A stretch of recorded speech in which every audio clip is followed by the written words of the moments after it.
What's up, people? I'm here with another one. I wanted to try to do a new segment, new way of doing things. I wanted to call this reading the paper and have a couple different volumes. And no, I'm not going to sit here and read the newspaper or anything like that. Uh, I'm going to read the newspaper the way we do it in the 21st century and just put on a couple different channels that I watch to get my information daily and watch it live with you guys so you guys can get some of my live reactions and my live thoughts. Um, so I already pinned two videos here that I wanted to check out. And then if we could find anything else on the feed, if it's not too time consuming with these two, I'll play those two and give a live reaction too. So let's jump into it. This is reading the paper, volume one. I hope you guys enjoy it. Let's get into it. The 7th of October was a date, that they still have not been able to, and there's an investigation going on, and I've already heard from some of the soldiers that were told to stand down and the exact hours. So something bad happened, and it was an inside thing. I have personally walked that border. I have been down at those areas, and I know the details of how the Israelis, one of the most secure borders in the world, how they do their operations. So I know that. So something broke down, and it wasn't because of mistakes. Today, former US National Security Advisor Mike Flynn stunned Steve Bannon with the statement that you just heard him make in regard to October 7th, the day that Hamas committed atrocities against the Israeli people, giving the Israeli government the excuse that it's always wanted to essentially brutalize, terrorize the Palestinian people in Gaza. They also did so in the West Bank, even though the West Bank has nothing to do with October 7th. And now they're going to annex the West Bank and the Gaza Strip. Now, reporting from The Dissident, by the way, also sheds light on some new testimony from an IDF soldier who suggests that Israel may have intentionally allowed the October 7th attack to happen. This is an IDF soldier. This is reported by Israel's Channel 7 News.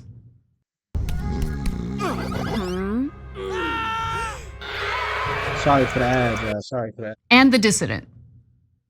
Now, before we get to the latest reporting on this, let me just remind you all that dating all the way back to November 30th of 2023, so almost 2 months after the October 7th attacks, there was a piece written in the New York Times that definitely grabbed our attention. We covered it. The piece was titled, "Israel Knew Hamas's Attack Plan More Than a Year Ago." Again, this was published in 2023, meaning they knew a year prior to the actual attack. A blueprint reviewed by the Times laid out the attack in detail. Israeli officials dismissed it as aspirational and ignored specific warnings. Now, this would also be a good time to remind you all that Benjamin Netanyahu, the current prime minister of Israel, is the one who facilitated the funding of Hamas. That can't be repeated enough, but somehow it never gets talked about in the US media. Now, back to that New York Times piece, it indicated that Israeli officials had obtained the detailed Hamas battle plan for October 7th, a year prior to the attack happening. The translated document, which was reviewed by the New York Times, did not set a date for the attack, but described a methodical assault designed to overwhelm the fortifications around the Gaza Strip, take over Israeli cities, and storm key military bases, including a division headquarters. Hamas followed the blueprint with shocking precision. The document called for a barrage of rockets at the outset of the attack, drones to knock out these security cameras, and automated machine guns along the border, and gunmen to pour into Israel en masse in paragliders, on motorcycles, and on foot, all of which happened on October 7th. Again, the blueprint was discovered and was available for the Israeli authorities to view and to prepare for, but they didn't. More.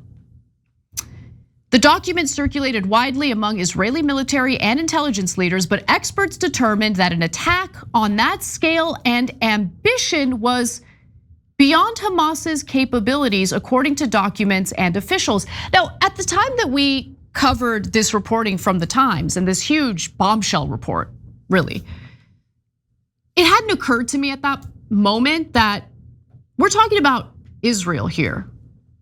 You know, the perpetual victims, the most neurotic and paranoid people on the planet. They think everyone hates them. They think everyone's a terrorist. So you're telling me that the Israeli government and military had the blueprint for Hamas's October 7th attack a year in advance and didn't do anything to prepare for it? Really? Really? Interesting. Interesting, okay.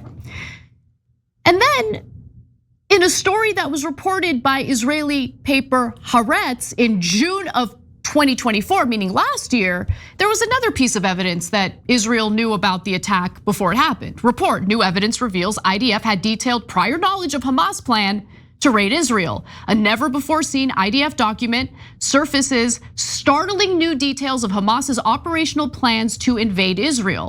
The report outlines Hamas orders to take between 200 and 250 Israeli hostages. Okay. Wow. So weeks prior to the attack, the IDF had access to additional evidence that Hamas was planning this attack. Okay. So the report on this new document that the IDF obtained said the following. So this newly surfaced document reveals that Israeli Defense Forces and Israeli intelligence systems had detailed knowledge of Hamas's plan to raid Israel, including the number of hostages to be taken and specific instructions for their treatment while in captivity. The document, which is based on information from military intelligence's 8200 unit, began circulating on September 19th, less than 3 weeks before the October 7th massacre. Its contents were brought to the attention of at least some senior intelligence officials, but apparently ignored. Why were they ignored? Why were they ignored?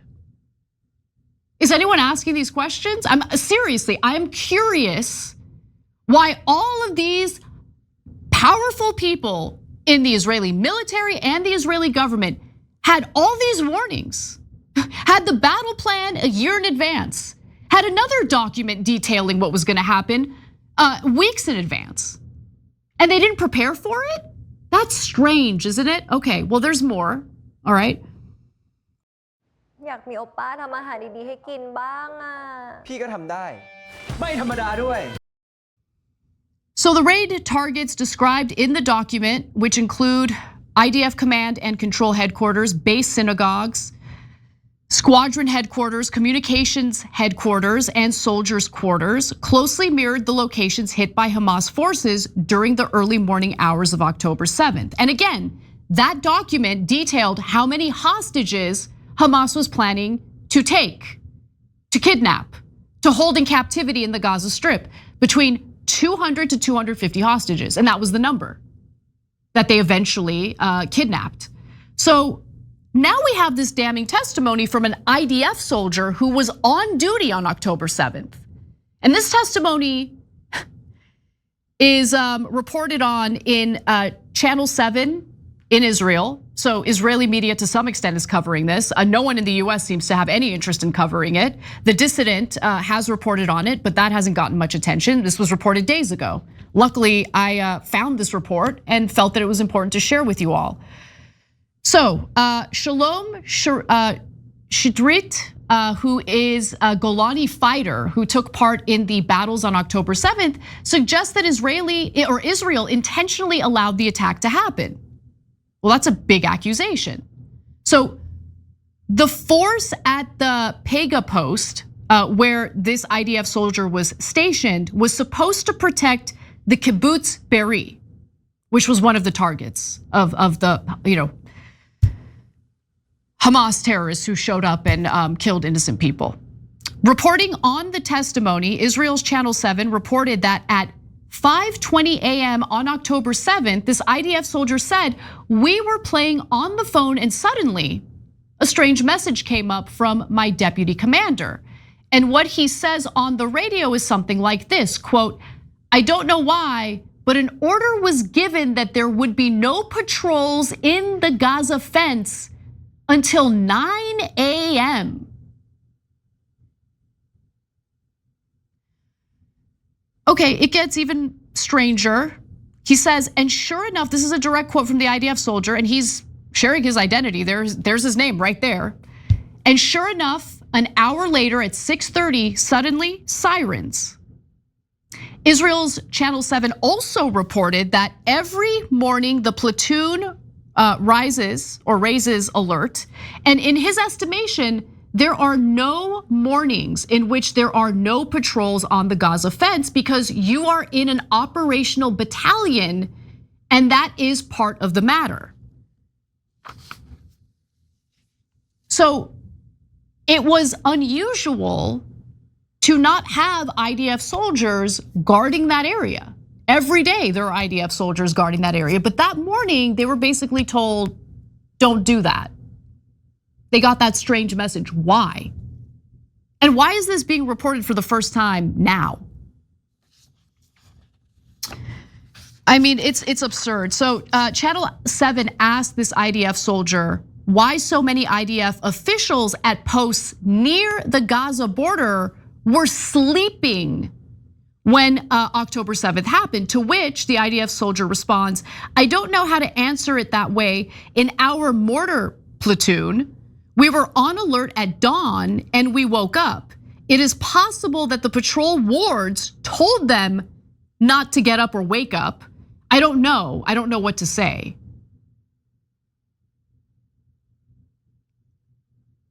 He also addressed the intel that was ignored, saying that it's not a failure on the part of the fighters on the ground, but on the part of the high levels in the army, of people who went down to Eilat, even though we informed them a week in advance that there was intelligence information. What, our lives are not worth it? No, Shalom, your life isn't worth it, clearly. You think Netanyahu cares about your life?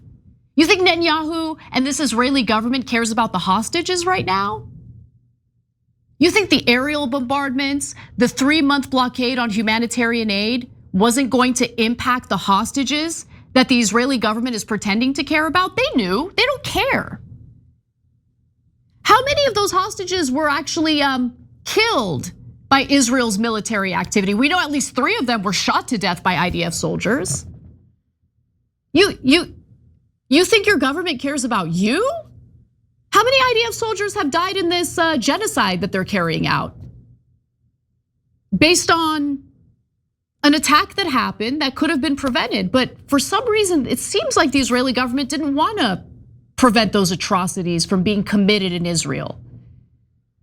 Seems like they saw a possible benefit, a political benefit to these atrocities being committed against the Israeli people. But hey, at least Shalom's asking the right questions. Maybe dig a little deeper, get to know your government, get to know what it's really about and what their real goals are. Also worth emphasizing that Jeremy Scahill's reporting about what Netanyahu was up to weeks prior to the October 7th attack might shed some light on what the reality is of this entire situation. Just 2 weeks before the October 7th attacks, the Israeli leader delivered a speech at the UN General Assembly in New York, brandishing a map of what he promised could be the new Middle East. It depicted a state of Israel that stretched continuously from the Jordan River to the Mediterranean Sea. Gaza and the West Bank, as Palestinian lands, were erased. He was just giving us a little sneak peek, a little preview at what was to come. Who cares if innocent Israeli civilians die in the process? Who cares if IDF soldiers are forced to go carry out a genocide and slaughter countless women, children, elderly people, non-combatants? Hey, we get to have our land, the Greater Israel Project. That's what matters the most. You think they care about the hostages? Netanyahu has demonstrated over and over again that he cares about nothing but himself and conquest. And unfortunately, he is getting what he wants because our government and our government officials, including our president, don't serve us, the American people. They don't do what's right on behalf of the international community. They serve Netanyahu and the Israeli government like the dogs that they are. It's time to ask some serious questions. For the Israeli people, why is your prime minister, or why did your prime minister facilitate the funding of Hamas? Why are you allowing him to remain in power? And do you really think he cares about the hostages? Because his actions prove otherwise. Every time you ring the Yeah, she did a great job breaking that down. I mean, it was always kind of blatant to me from the beginning that, not only did you antagonize these people, 2 weeks before, and I'm talking about the occupied people in Gaza with that greater Israel shit, where you said that, the greater Israel was going to stretch from the river to the sea. So I don't understand why a lot of Israeli people be getting offended when they hear Palestinian supporters say from the river to the sea, because you guys say that all the time. Netanyahu, your prime minister, says that shit. He went into the UN and brought a map of Greater Israel and said from the river to the sea. But you look at this and it's just do I think it's a false flag operation? Absolutely. And not only that, you guys Israelis was killing their own civilians. You look at the Hannibal Directive. Let's search that up. You gave the okay to kill your own citizens so they wouldn't be captured. Like, here we go. This was implemented on October 7th. So a lot of the victims that they said Hamas killed, they killed themselves. You get what I'm saying? They just saying Hamas because of the invasion. But I believe they planned it. Why would you tell them to stand down? You never ever do that. Why would you do that all of a sudden? You knew something was coming. Israeli has some of the greatest intelligence in the world. Not only do they set up honeypot operations in America where they bribe politicians and people in positions of power, in corporations and economic positions. Not only that, look at some of the operations that Mossad implemented. Whenever they wanted to strike Iran, they was able to hit some of the generals and scientists with extreme accurate precision. Look what they did to Hezbollah in Lebanon. They did some shit where they blew up all the pages at once simultaneously. They did incredible operations. Not saying incredible like it was good, but incredible in the amount of precision that they was able to strike and enact some of their operations. So you telling me that they just the border where they know they're occupying people and they know they have resistance fighters there. Oh, they just stood down. They just said, we're gonna stand down, pay it no more. No, they knew what the fuck they was doing. They want greater Israel.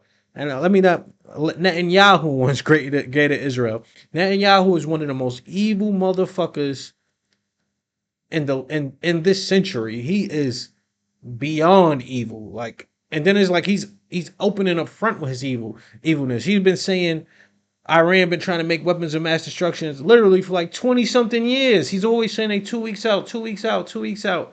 You got the IAEA going in there and say no, that they're not enriching to make nuclear weapons. Oh, they are pushing us America into more and more wars. The invasion of 2001 of Iraq was because of him.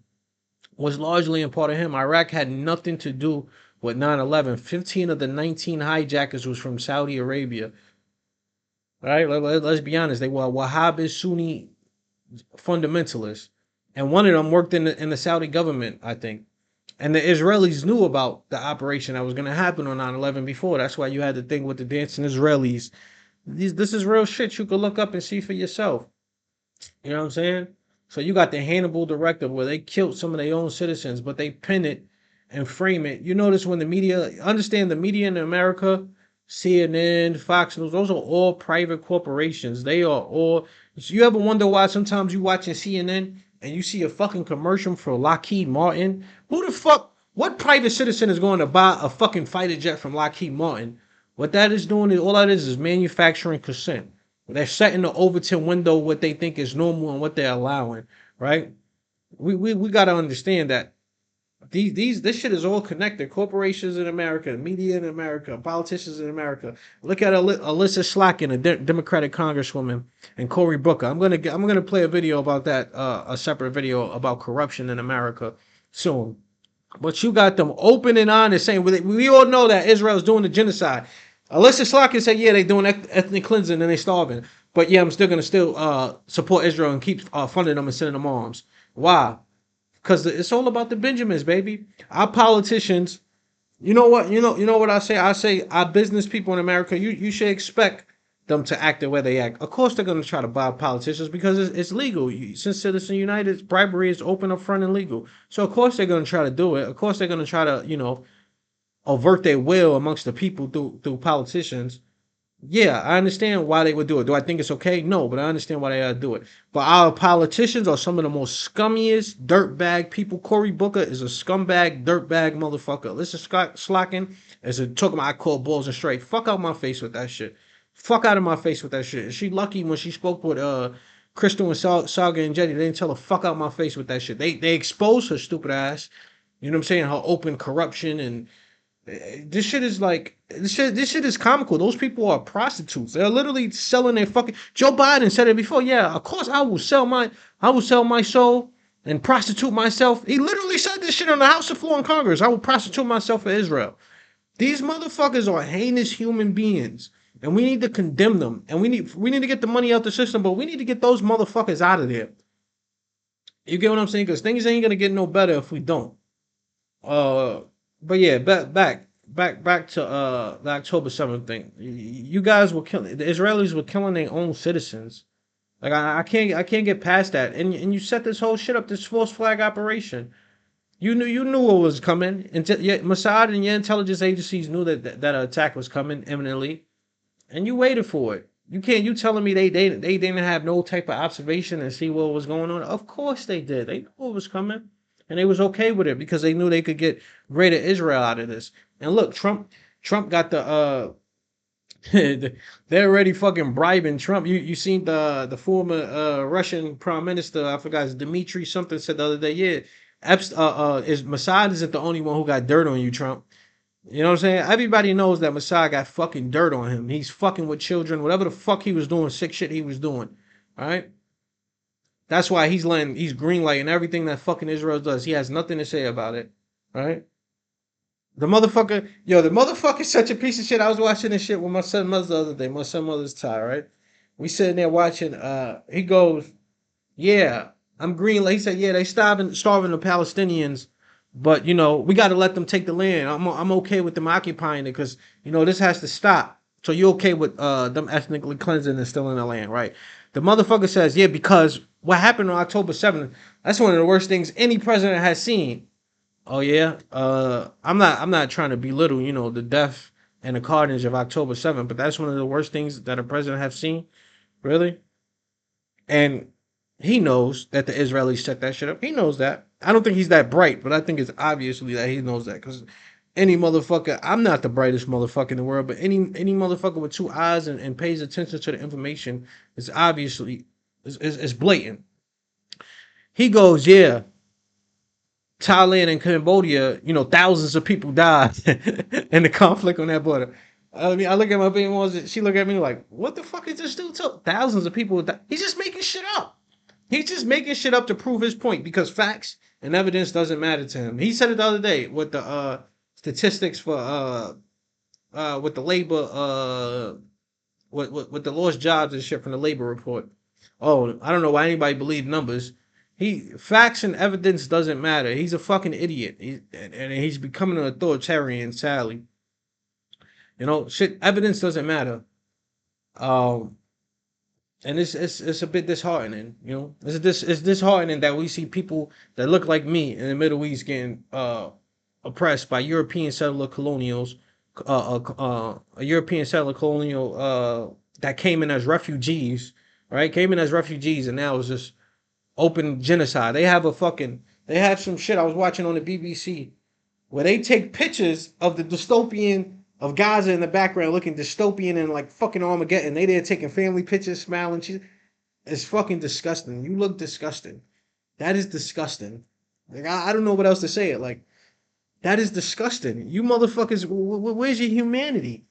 And I'm not saying this about all Israeli people, even though if I was an Israeli citizen, I would have got the fuck out of there by now because you must show some type of support for that. You know what I'm saying? And knowing the formation of your nation was off ethnic cleansing, the Nakba, setting people on fire. We did it in our first video here. We had his former Israeli motherfuckers that was there from the beginning saying, yeah, we set motherfuckers on fire. We was raping women, smiling, laughing. There's no excuse for this shit, man. There's no excuse for it. Everybody look at you like fucking barbarians.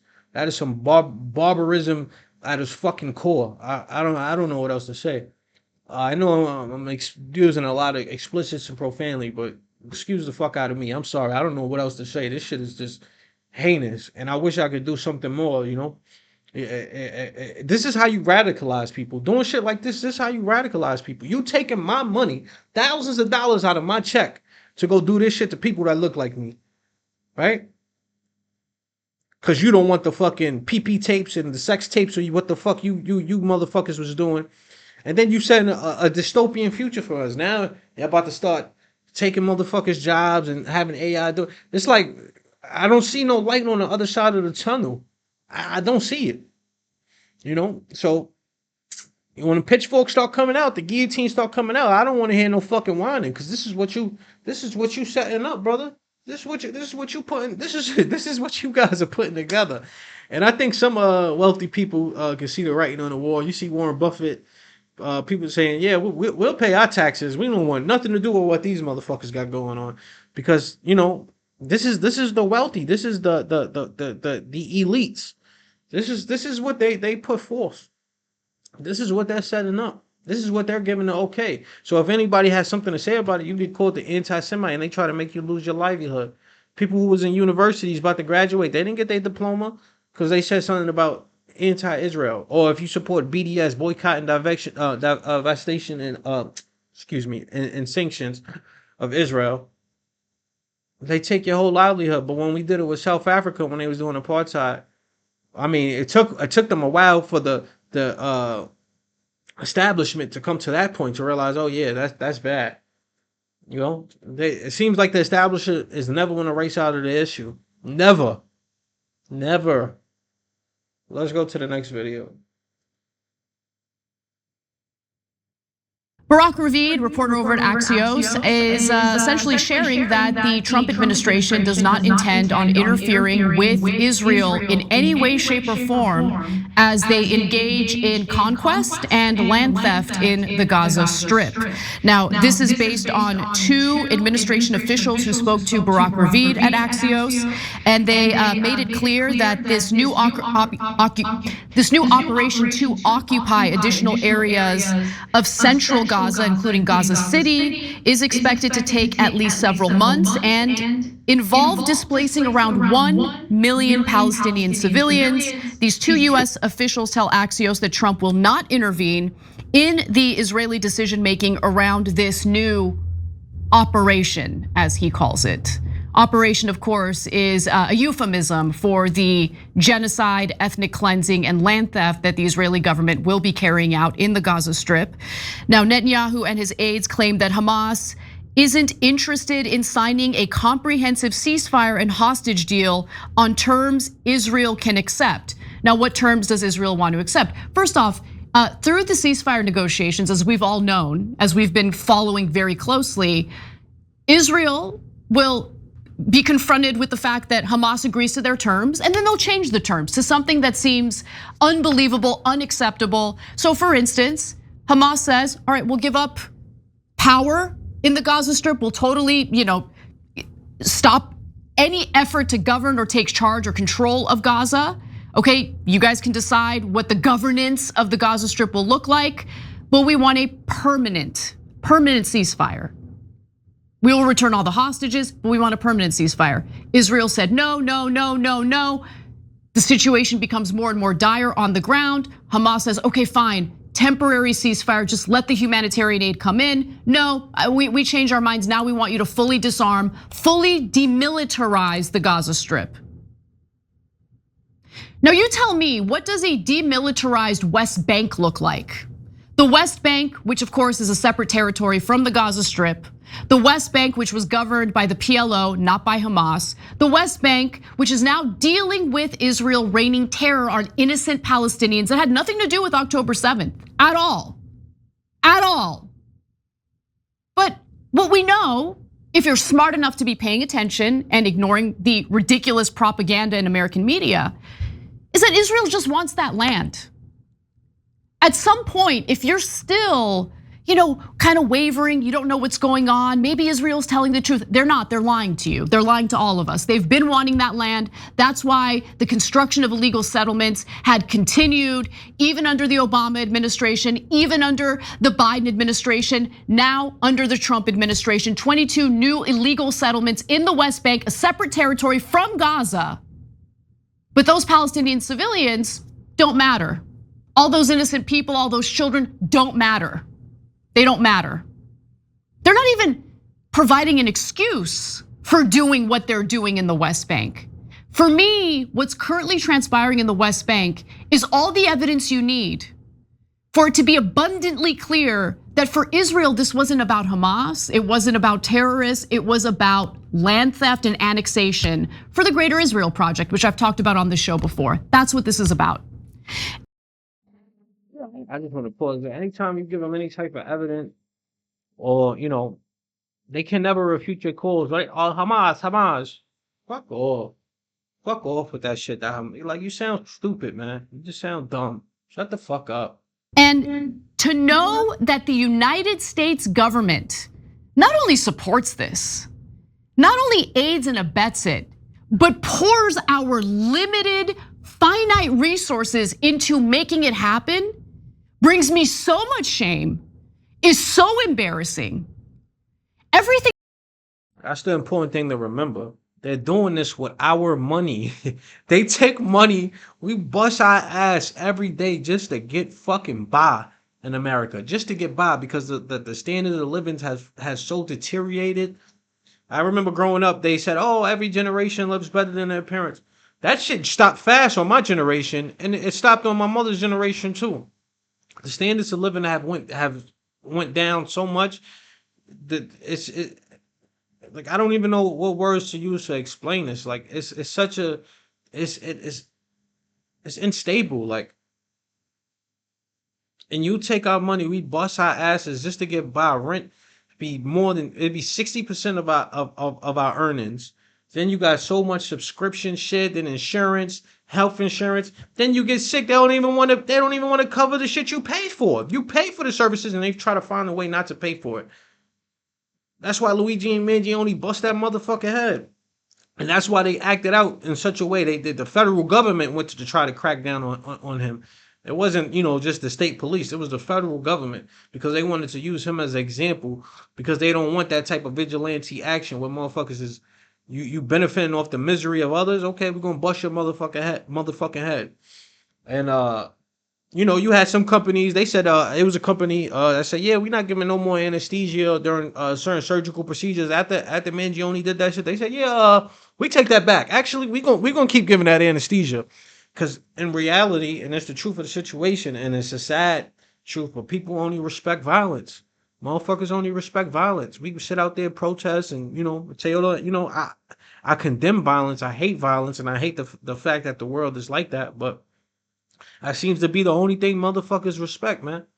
When Iran started dropping them bombs back on Israel, and people was having to run into those bombing shelters, they started second guess. Is this what we really want to do? You know what I'm saying? And they wasn't really trying to hit them. If they was really trying to hit them, they wouldn't have gave any warning or anything like that. You know what I mean? They could have had a lot more casualties if they wanted. They could have fucking dropped the bombardment. They destroyed some Israeli cities. It was a report that came out that Trump had to stop them from going to war with each other to save Israel. You know what I'm saying? So Israel's way smaller than Iran. They couldn't fight. They couldn't fight any of these battles without us. They couldn't continue this genocide on Gaza without us. So they taking our hard-earned money that we bust our asses for to try to take care of our families and try to make a better lives for ourselves.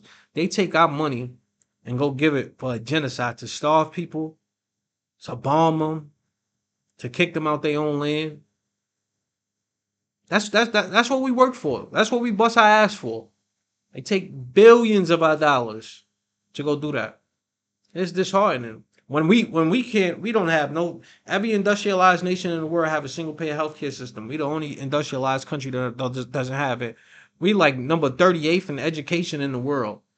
Americans, I'm sad. Sad to say this, and I don't mean no harm. And it's a lot of it is not our fault. But we are some of the most uneducated, dumb motherfuckers in the Western in the globe. Fuck the Western Hemisphere, in the globe. You know, I remember it was a Chinese Chinese dude on Instagram. He was talking about MAGA. He said, MAGA, you guys are really dumb. He said everybody knows it except for you. And is you could say that for most of America. Like, look at our president. Look at that motherfucker. He's retarded. Like, I don't know what else. He's a joke, bro. He's a joke. This is who we picked to represent us. But I understand why we picked it, because we were so underwhelmed with the establishment. We wanted to, throw a fucking wrench at the door so bad. And yes, I agree. The establishment has been fucking us over. And yes, we can't go back to them. But we can't continue to play into the system, play into the game. It has to be some drastic changes. The system needs to change overall, because it's not working for us. Our elected officials are all 98% of them are corrupt. They are serving special interests. They could give a fuck about us. They are prostituting themselves for a check. That this country purports to stand for is complete and utter crap, because we don't stand for democracy and peace. We don't care about that at all, in our government at least. We're essentially aiding and abetting modern day Nazis. That's what the current Israeli government is. And for Germany feels a tremendous amount of guilt for what has happened to the Jewish people as a result of Hitler, as a result of, Germany in the 1930s, 1940s. And I understand that they were on the wrong side of history. But guess what? Germany's on the wrong side of history again, as they sheepishly shy away from any criticism over what the modern day Nazis are up to in Israel right now. Donald Trump is more than a disappointment. Donald Trump brings this country so much shame and embarrassment. And I would say the same thing if it was a Democratic president. As you guys should probably know at this point, I have no loyalty to either party. Joe Biden set this shit up. He propagated. He gave his milk toy response. Oh, BB needs to stop. I'm gonna stop supplying 2,000 pound bombs. 3 weeks later, he's sending them fucking bombs. Get the fuck out of here. Fuck off. Fuck off to all you motherfuckers. Loyalty is to what is right. And what Trump is going to allow to happen to those poor innocent people in Gaza and the West Bank disgusts me. But hey, you know what? Miriam Adelson's check cleared, right? You damn whore. $100 million, who cares how many lives get lost, how many people get slaughtered, how many homes get absolutely destroyed by an evil government with an even more evil military. Absolutely disgusting, absolutely disgusting. So there's more. Netanyahu and his aides claim Hamas isn't interested in signing the ceasefire deal, right? We know that in reality, Israel has served as an obstacle to the ceasefire. Netanyahu has never wanted peace, and Netanyahu knows his power is over the second this war is done. And for Netanyahu, his own power, his own needs, that's way more important than anything else, including making Israel a pariah state. And for any Israelis watching this right now, I want you to be clear. I want you to understand this, okay? Because others are very afraid. I get the IDF sending me pictures of their weapons, talking about how they're gonna slaughter me. I'm not afraid of you, not afraid of you, okay? All the other cowards in American media, they can F off. They're not like me, I'm different. I'm not afraid of you, okay? So while you're cashing checks that are funded by my tax dollars and the tax dollars of my fellow Americans, I need you to understand something clearly. You are hated internationally, hated. Don't be mistaken based on the propaganda you hear in American media. That's not representative of how the American people feel about you. You're hated. And it's not because you're Jewish, it's because you slaughter innocent people. It's because you think you're God's chosen people when you act like absolute demons. That's the reality. The whole international community loathes you. Young American citizens in this country. I want to throw this caveat again. They are European converts. They converted to the Hebrew religion during the Middle Ages and during the Crusades. You didn't want to be a part of the Christians. You ain't want to be a part of Islam. So you chose Judaism as a way out, and then you guys moved into Europe, a lot of Eastern Europe. Let's not connotate. Don't try to connotate yourself with the Hebrew faith, because nobody has any problems with anybody being any religion. You could be whatever religion you want to be. Nobody cares. Nobody cares. You can practice whatever religion you want. That's not what this is about. This is about is you want to go into the Middle East, you want to go and steal land, you want to do mass murder, mass rape, and you want to hide behind your faith when you're not even practicing the faith at all. I could have sworn the 10 Commandments said, thou shalt not kill, thou shalt not steal. So you fall short of the faith, and it's evident. You know, you can make up any excuses you want. Those people let you into their country after what happened to you guys in Europe by other Europeans. And then you're now committing the same thing that happened to you. It's just sad. It's just sad. Where's your fucking humanity? It don't seem to be there. It don't seem to be there. What a tragedy. What a tragedy. Country, both left and right, loathe you.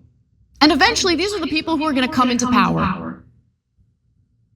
So I think Israel's days are numbered as it pertains to America backing its disgusting, loathsome behavior. Its war crimes, its slaughter of innocent people.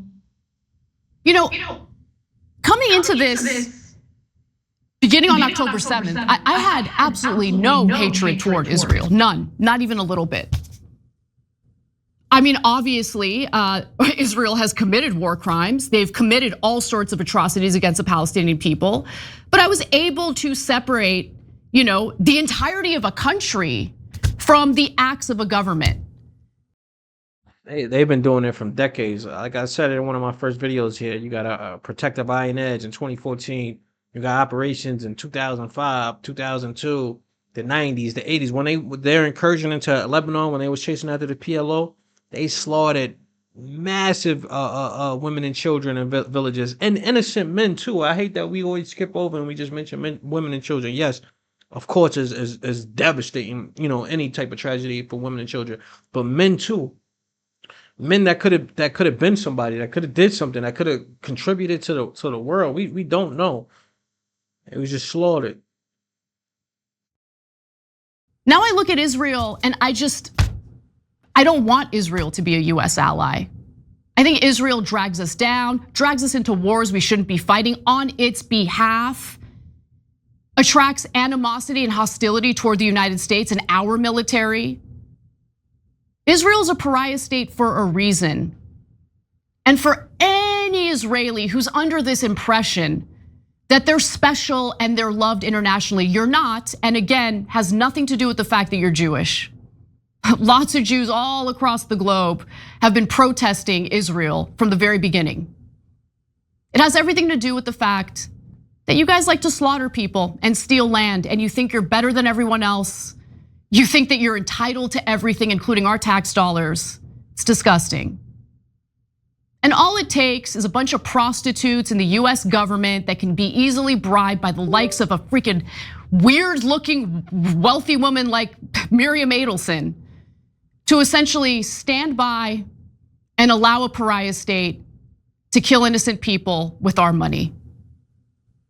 That's America first, I guess, for Donald Trump. What an embarrassment. Every time you ring the bell below, an angel gets his wings. Yeah, man. The Europeans settled a colonial state. This is a problem with colonialism. This is something the UN created when they 6 of the neighboring countries objected to creating a Jewish state in Arab land, and they so-called, you guys are converts. Stop using trying to say you are the people of the Bible. You have nothing to do with the fucking people of the Bible. And so and I don't understand what people of the Bible is. That shit was made 2,000 years ago by people who didn't even know how to wash their ass right. They didn't wash their ass every day. Like, come on, what the fuck are we talking about here? Uh, I'm just gonna end it there. It's a bit frustrating. But this is reading the paper, volume 1. I hope you guys have a good day, and see you soon.